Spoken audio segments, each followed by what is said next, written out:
Buenas noches, bienvenidos. Vamos a empezar para, vamos a hacer una retrospección del cuadro que vimos hace 8 días en una forma sintetizada, explicando, pues, ya explicamos cómo debemos ubicarnos en la lectura del Salmo, de los Salmos. Y luego también debemos entender que la lectura de todo, ¿verdad? De cualquier libro, pues hay que saber leer. Cuando digo que hay que saber leer, hay que tomar en cuenta la puntuación y hay que tomar en cuenta la rima en el caso de los salmos. Entonces, en primer lugar, cuando se presenta la forma literaria, pues ya dijimos, es lírica, o sea, todos los salmos. Pero vimos también que esa forma, ese género literario lírico tiene muchas formas de expresión, sobre todo en el hebreo, ¿verdad? Entonces, lo que se necesita es encontrar el mensaje. Primero, ubicar el contexto histórico, y eso lo hicimos hace 8 días cuando presentábamos quién es el autor, la época, el contexto y básicamente las circunstancias. Esa fue una forma de comprender el Salterio o cualquier texto bíblico, ¿verdad? Siempre tenemos que ubicarnos en los contextos. Pero en el caso de los salmos, nosotros debemos entender que las primeras comunidades cristianas, porque no somos judíos, ¿verdad? Ya vimos la ubicación de los libros de los salmos en el Antiguo Testamento para el pueblo judío en hebreo. Pero ahora nosotros tenemos que darnos cuenta, importante eso, eh, de que las primeras comunidades, recuérdense, aquí hay que hacer uso de todo el conocimiento que ustedes han tenido en sus distintos cursos. Acuérdense que la teología no es tema de conceptos, de ideas, sino son reflexiones que se hacen de los hechos históricos. Entonces, los salmos expresan emociones, sentimientos, y son colecciones poéticas. 150 textos tenemos en el libro de los Salmos. Recuérdense que en los evangelios, nosotros en los sinópticos vamos a ver de que los apóstoles no entienden mucho ni quién es Jesús, ni cuál es su misión, y bueno, ahí van, lo acompañan, lo siguen, sin tener clara el hecho de a quién siguen y por qué siguen. Ese es los sinópticos.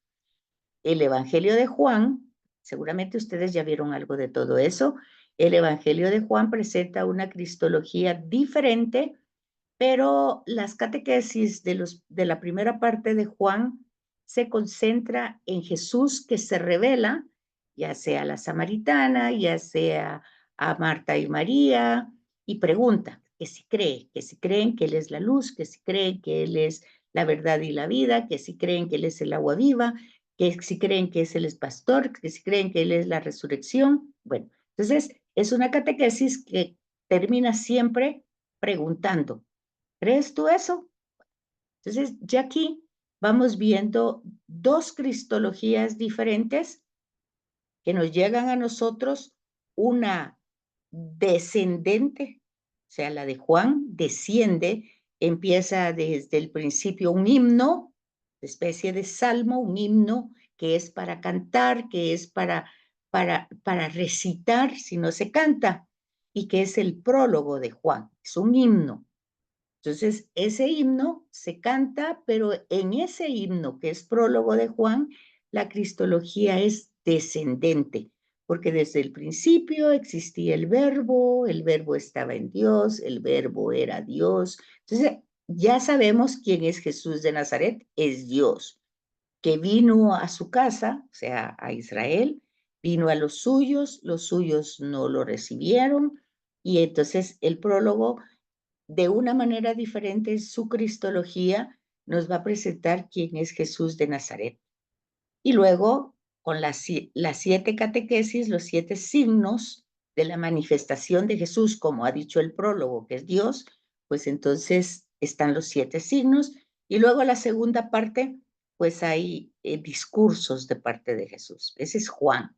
Acuérdense que cuando se lee el Evangelio, se proclama el Evangelio en las Eucaristías, se dice según, según. Entonces hay que ubicarse en el contexto literario que se está transmitiendo. Y los sinópticos, pues presentan una cristología ascendente.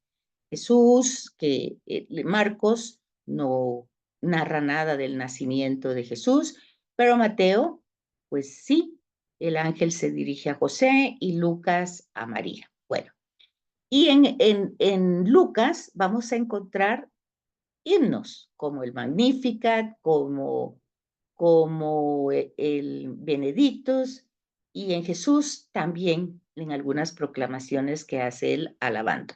Entonces, las primeras comunidades, la primitiva comunidad cristiana, consideró estos 150 textos a la luz del ejemplo de Jesús de Nazaret. Eso es importante saber de que nosotros hacemos ese recorrido en el Antiguo Testamento para entender a un judío. Y ese judío es, según los sinópticos, ¿verdad? Es Jesús que nace en Nazaret. Entonces la cristología es ascendente. Empieza en Nazaret, sigue subiendo, subiendo, hasta llegar a Jerusalén, lo crucifican y sube, sube, sube, regresa al Padre. Bueno, cristología ascendente, sinópticos. Cristología descendente, Juan. Entonces, la primitiva comunidad, acuérdense, no todo el mundo sabe leer, no todo el mundo sabe escribir, pues utiliza estos textos de memoria y los cantan porque lo utilizan especialmente como oraciones. Y el lugar privilegiado para este libro es el culto. Hasta el día de hoy, nosotros lo utilizamos siempre, siempre en toda Eucaristía. Pero eso sucedió desde el principio. Recuérdense ustedes de que la escritura de la puesta por escrito de todos los libros fue muy, muy posteriormente de la tradición oral. Entonces, todo esto se transmitía de memoria y expresaba las emociones, los sentimientos.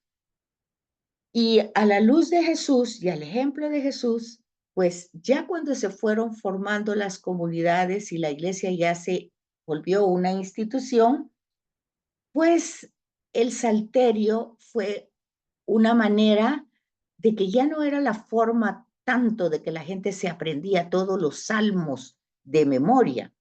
Y si ustedes ponen un poquito de atención, se darán cuenta que el rosario en su primer momento, porque ahora tiene 4 misterios, ¿verdad? Pero en su primer momento tenía 3.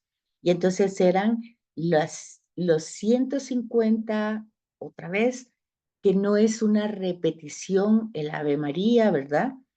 Tanto del Padre Nuestro como el Ave María, pues el Ave María pues es un saludo, es un homenaje, un saludo de parte de Dios a María, un homenaje de Isabel a María, y entonces también no es una narración, no es algo que nos están contando, sino que nosotros repetimos, y eso tiene que ver con el salterio, al no saber leer y escribir todos estos textos, pues la iglesia primitiva, pues no estoy hablando primitiva en el primer momento, en los primeros siglos, si ya avanzado el tiempo, va a utilizar el rosario como una manera de oración, eh, no sustituyendo, pero sí un poquito paralelo a la función del salterio.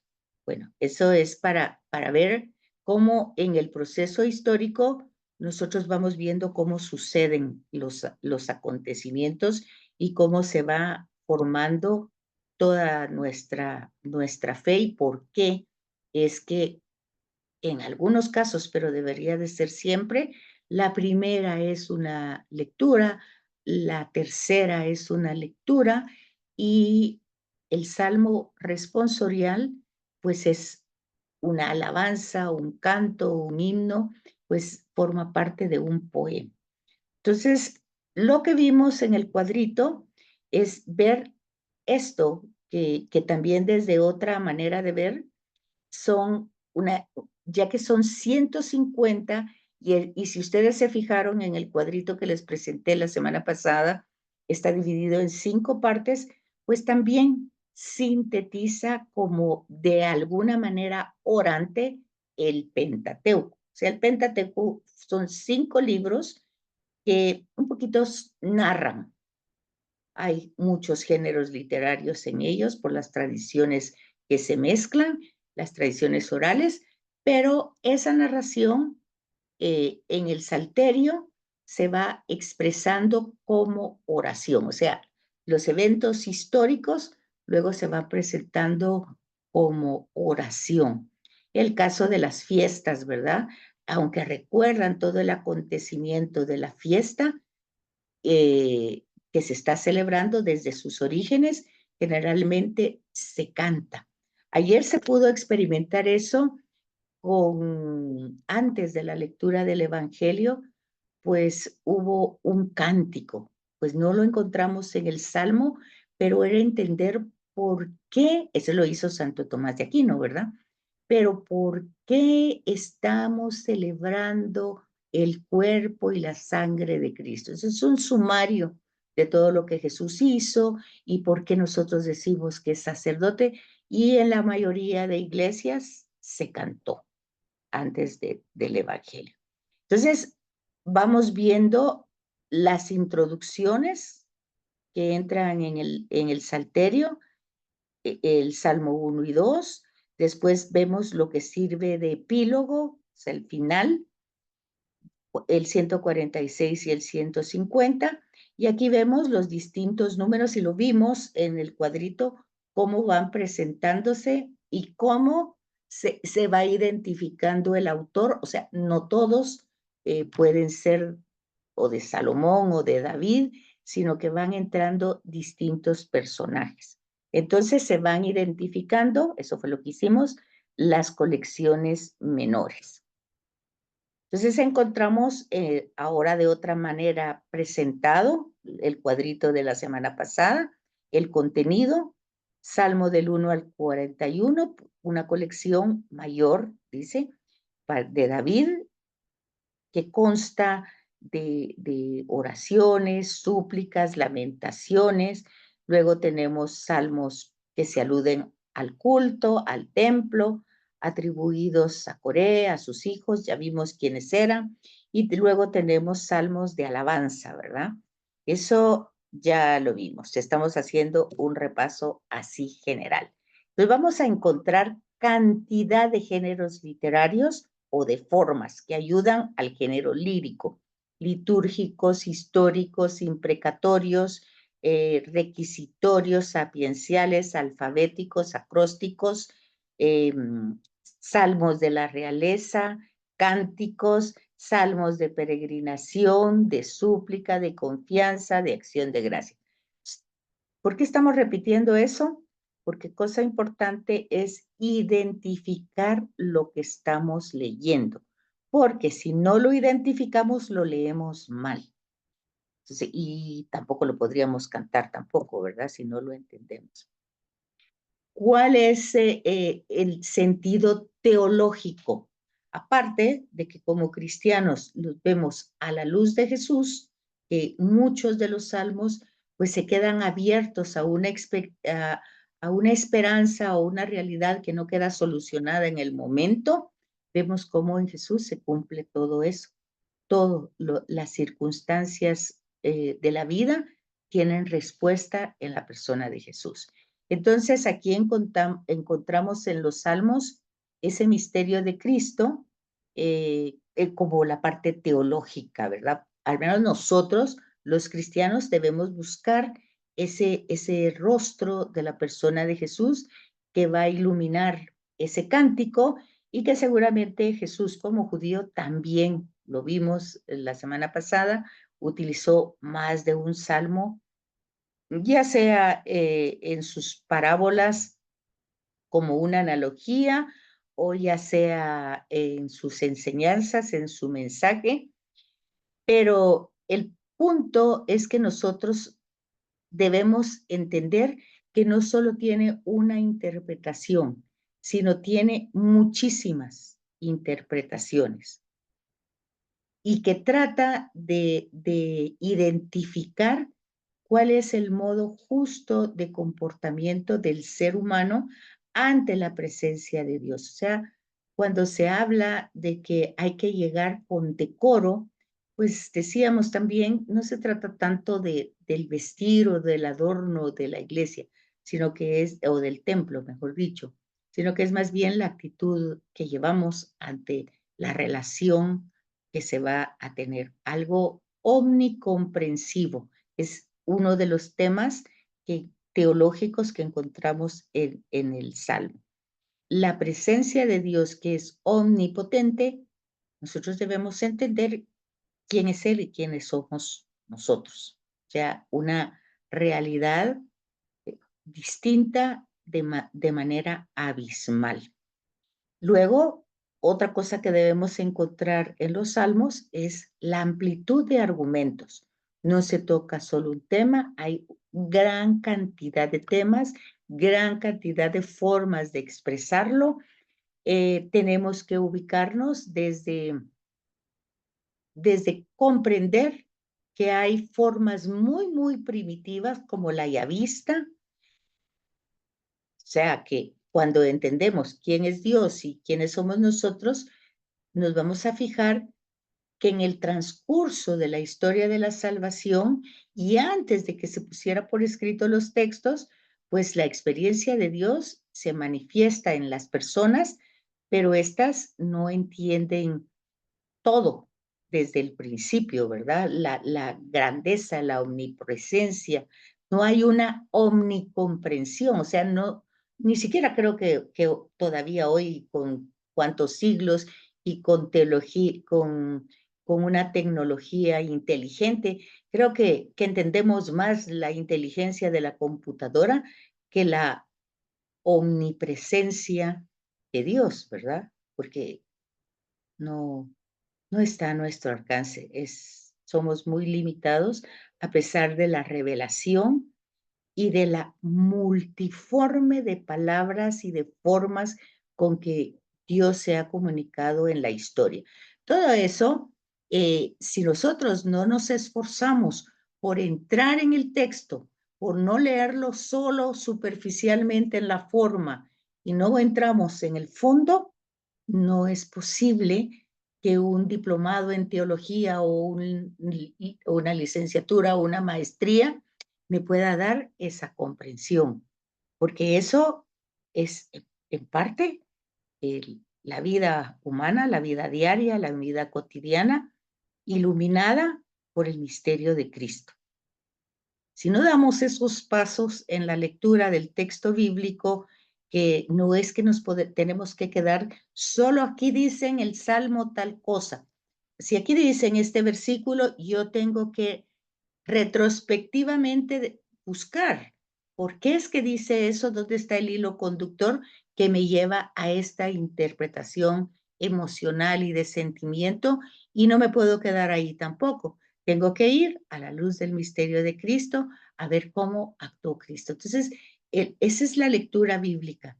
No es solo aquí este versículo dice tal cosa y esto es, sino que realmente entrar en un viajar en el texto, en el fondo, pues no es tanto en la superficie, sino en una especie de bucear en el texto, irse para todos lados, encontrando el hilo conductor. Y el Cantar de los Cantares nos va a ayudar mucho para que ustedes comprendan esto, pues. Entonces, aquí tenemos el Cantar de los Cantares que para empezar el título ya significa que es el canto por excelencia, el cantar de los cantares. La máxima, la mejor, la súper, todas las palabras que a ustedes se les puedan venir a la mente, que es lo más extraordinario de los cantares, el único, el magnífico, el importante, el excelente cantar. Es igual cuando nosotros decimos el Señor de los señores, cuando decimos Rey de reyes, Santo, Santo, Santo, pues entonces es que es lo máximo, ya no hay nada más. Entonces ya solo fijarse, ¿verdad? Que aquí, cuando el género lírico nos presenta este canto, para empezar es un canto, ¿verdad? Es una forma. Entonces es un canto y es el máximo. Ya desde el título yo ya sé que esto no lo puedo leer como una narración de algo que pasó, no lo puedo leer ubicándolo en un momento histórico, porque es un canto, es una canción, ¿verdad? Pero es la máxima canción de las canciones, ¿verdad? Hoy cuando ustedes oyen una canción que llegó al puesto no sé qué y que es la mejor, bueno, pues esta es lo más máximo, no hay nada más que eso. Entonces, hay y cuál es la trama o el contenido de este canto. Pues es hablar de la dimensión del amor.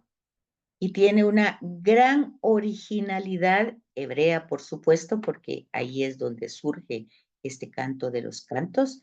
Tiene gran originalidad que yo debo descubrir el mensaje teológico dentro de esa dentro de ese texto literario, ¿verdad? Y el proceso es de interpretar, profundizar para sacar el mejor o pues lo más cercano al mensaje teológico, a la reflexión, a la meditación del contenido, y ya dijimos cuál es el tema, ¿verdad? El amor.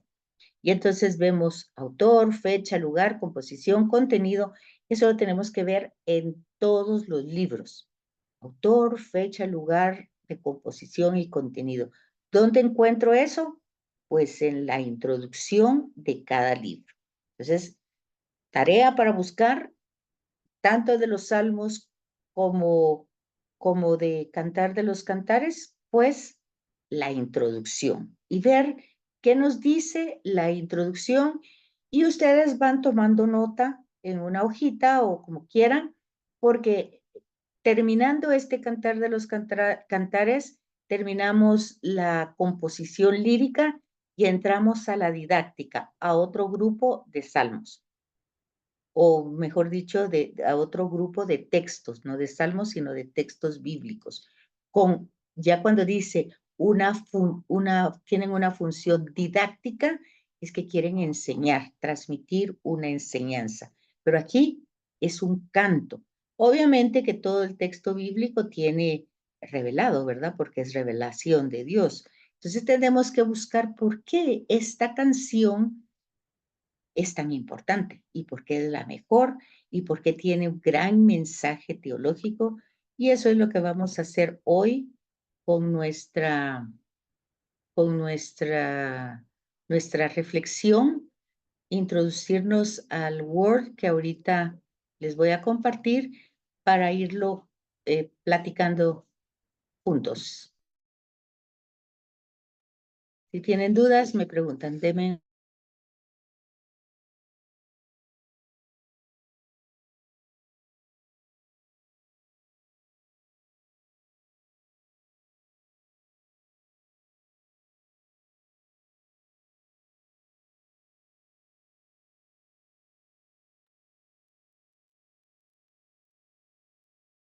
Me dice si lo tienen en pantalla y si miran bien. No sé si puedo agrandar un poco la letra. Permítanme un Sí, lo momentito. vemos. Se ve en la pantalla, licenciada. ¿Cómo? Sí se ve, sí, está bien. Se mira. Ok. Lo puse un poquito más grande para que lo puedan, para que lo puedan leer sin ningún problema. Entonces, este pequeño libro poético, hay que fijarse cuando se lee en las palabras que se están utilizando. Ya poético, poema, canción, ya dice, ¿verdad? Que no se puede leer como cualquier texto. Ya tiene su forma de lectura. Apenas tiene 117 versos y está distribuido en 8 capítulos. Originalmente fueron escritos en hebreo y posee un carácter enteramente peculiar. O sea, muy diferente a los Salmos, muy diferente a Proverbios, muy diferente a Sabiduría y a todos los libros que entran en el grupo sapiencial. Es peculiar, es diferente. ¿Por qué es tan distinto? En primer lugar, por su estilo, por su vocabulario. Es muy refinado, es muy poético y aquí habla de una palabra griega que, que es apax legomena y significa colección de cantos de amor humano con densas imágenes poéticas, densas, fíjense las palabras, densas imágenes poéticas. Y sobre todo, porque no es fácil determinar el motivo por lo que esta colección de poemas de amor de carácter voluptuoso, que nunca menciona ni proclama explícitamente el nombre de Dios, entró a formar parte del canon bíblico. Y cuando estamos hablando del canon bíblico, no estamos hablando solamente de la tradición judeocristiana, que lo considera uno de los más elevados escritos místicos de la Biblia, sino que también en los libros escritos en hebreo, pues también forma parte, ¿verdad? Por lo que las personas pueden interpretarlo de mil maneras, de muchísimas formas, y hay también muchos estudios en relación a estos textos. Entonces hay que fijarse en estas palabras que se ha utilizado. La palabra que aparece en hebreo de los salmos, pues no aparece cantar de los cantares, sino su nombre en hebreo es Shir HaShirim. Shir HaShirim. Y es una perífrasis, o sea, está como sintetizada, utilizada en lengua hebrea para construir superlativos. Y es lo que estamos hablando, ¿verdad? Un superlativo es el mejor canto, el más grande, el excelente, el extraordinario. Entonces, por eso utiliza esta forma muy específica en hebreo que se ha traducido al nombre de cantar de los cantares. Y por lo tanto nosotros ya podemos entender que se trata del canto por excelencia, un canto sublime, el más noble de los cantos, superior a cualquier otro, con una excelencia inigualable. El término shir, que es con el que se empieza el nombre de este canto, no solo se encuentra aquí como título del libro, sino que lo utiliza también Amós y lo utiliza también alguno de los salmos. Entonces es importante, claro, a nosotros no nos va a aparecer en hebreo porque no lo estamos leyendo en hebreo, pero sí cuando nosotros ya estudiamos los salmos, ya vimos la variedad que hay y podemos identificar. Así como ya vieron el Pentateuco, entonces cuando nosotros entramos a la lectura tanto de los Salmos, ya vamos a ver que algunas sagas, como las del Éxodo o como Abraham, o algunos acontecimientos de la historia de Israel, se cantan, o cuando van a una peregrinación, o cuando están en un periodo de dolor, de sufrimiento. Por ejemplo, cuando estaban en el exilio, pues se acuerda, cántenos un canto de Sión, dice el Salmo, ¿cómo cantar un canto de Sión en una tierra ajena? Pero no es una narración, es un canto, está, pues lo están ellos hasta llorando, pues, porque realmente es cantarle a una tierra que ya no tiene. Entonces, nosotros vamos descubriendo, cuando hablamos de formas y de géneros literarios, que aunque lo tenemos dentro de un grupo de libros que se llaman sapienciales, está regado por toda la escritura. Y específicamente, hablando del Cantar de los Cantares, como título, como nombre, en griego, pues lo encontramos en varios libros o en varios salmos, sobre todo Amós y algunos salmos. Siempre que encontramos esto, nosotros ya tenemos una sugerencia. Esto no se lee, esto se canta. ¿Verdad? Es una canción, sobre todo en ceremonias litúrgicas. Aquí, con esta Lish Lomoch, hace referencia a Salomón, porque de alguna manera, acuérdense ustedes que Salomón es interpretado por el pueblo judío como el rey más sabio, y que cuando él pidió algo, cuando Dios le dijo que, bueno, pide lo que quieras, pues lo único que pidió fue sabiduría, y la aplicó y la desarrolló en su monarquía, en su reinado, ¿verdad?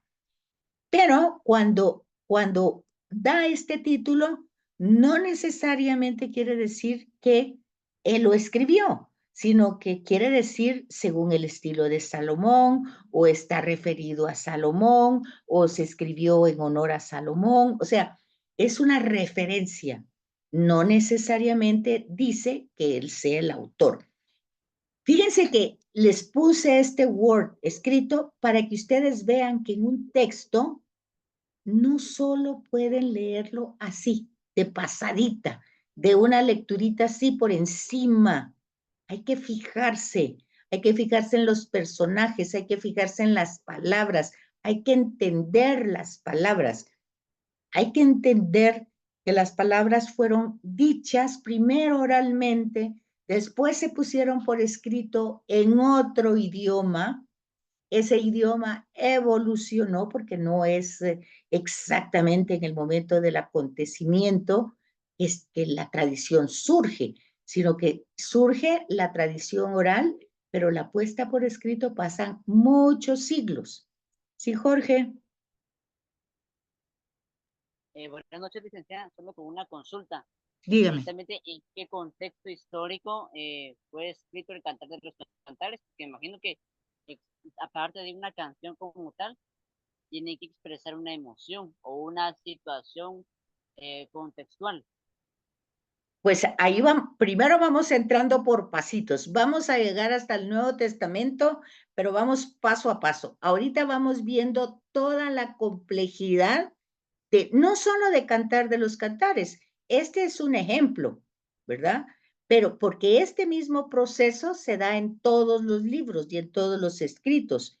Por lo tanto, cuando les decía que hay que como bucear en el texto, estamos viendo la forma literaria y la amplitud de maneras de expresarlo, ¿verdad? Entonces, más adelante vamos a encontrar eso, Jorge. Ahí ya lo va a ver. Entonces, el Cantar de los Cantares forma parte del Ketubín y concretamente es de uso litúrgico en los Megillot, utilizado especialmente, no solamente, pero especialmente, oiga aquí Jorge, en la liturgia pascual. ¿Cómo puede ser eso? Fíjense por favor, pongan mucha atención.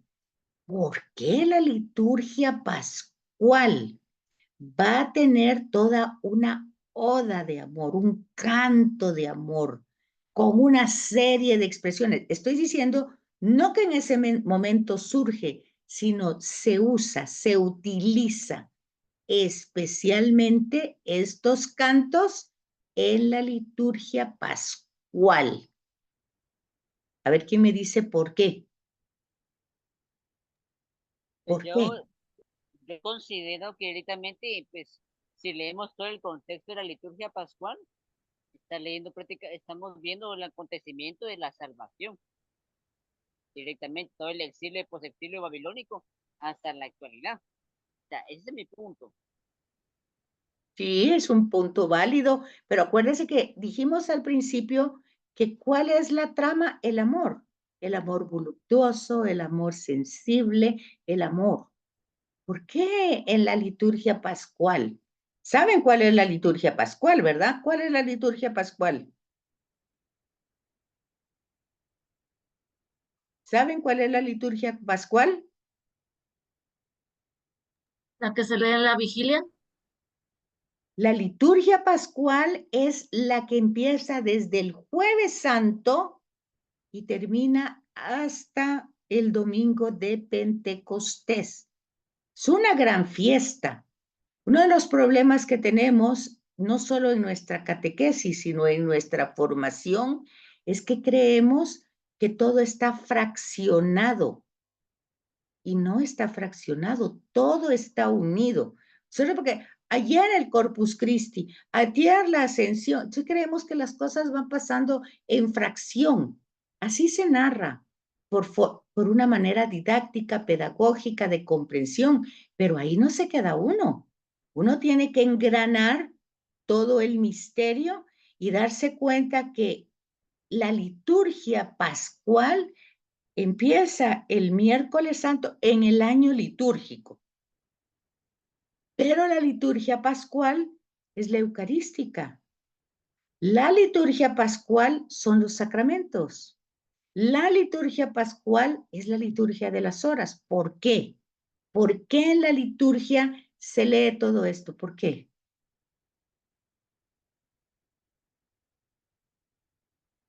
¿No? Yo considero que son unos acontecimientos que se van narrando en los evangelios también, con relación a toda la vida de Jesús. Pero la razón, ¿cuál es la razón? Porque lo conmemoramos ¿Pero por qué lo conmemoramos?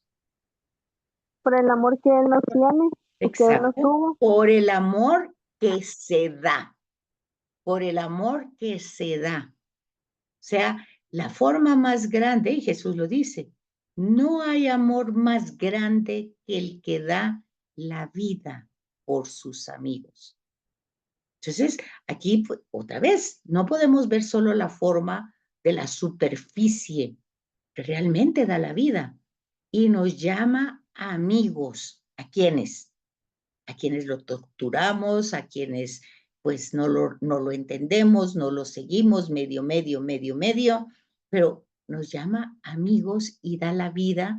Y por eso Pablo va a decir, porque nos amó cuando todavía éramos pecadores, prácticamente amó a sus enemigos. Cuando él dice que amen a sus enemigos, pues nos está amando a nosotros, que lo traicionamos, bueno, cuántas historias tenemos, ¿verdad? Y eso desde la historia humana, que es así. No nos quedemos en la parte que Pedro lo negó, que Judas lo vendió, que los otros lo negaron. Bueno, eso cotidianamente lo hacemos nosotros. Entonces, pero el punto importante por lo que se utiliza sobre todo en toda el área, en el año litúrgico, pero constantemente, ¿por qué no vamos a encontrar nosotros el texto del Cantar de los Cantares, por ejemplo, en la misa de hoy o lo de la semana pasada? Porque no lo hemos leído, no lo conocemos. Pero en muchas partes está introducido un versículo, 2 versículos o alguna reflexión. Y no digamos en el periodo del Jueves Santo, Viernes Santo, Sábado de Gloria, y va entrando el elemento hasta Domingo de Pentecostés, la octava de Pascua. Entonces, son la liturgia pascual las más fuertes y que entran como cantos. Ahorita ya me tocó la parte de que tienen su descanso, si quieren tenerlo. Parto. Me salgo, ¿verdad? ¿Aló? Gracias, licenciada. Muy bien, gracias.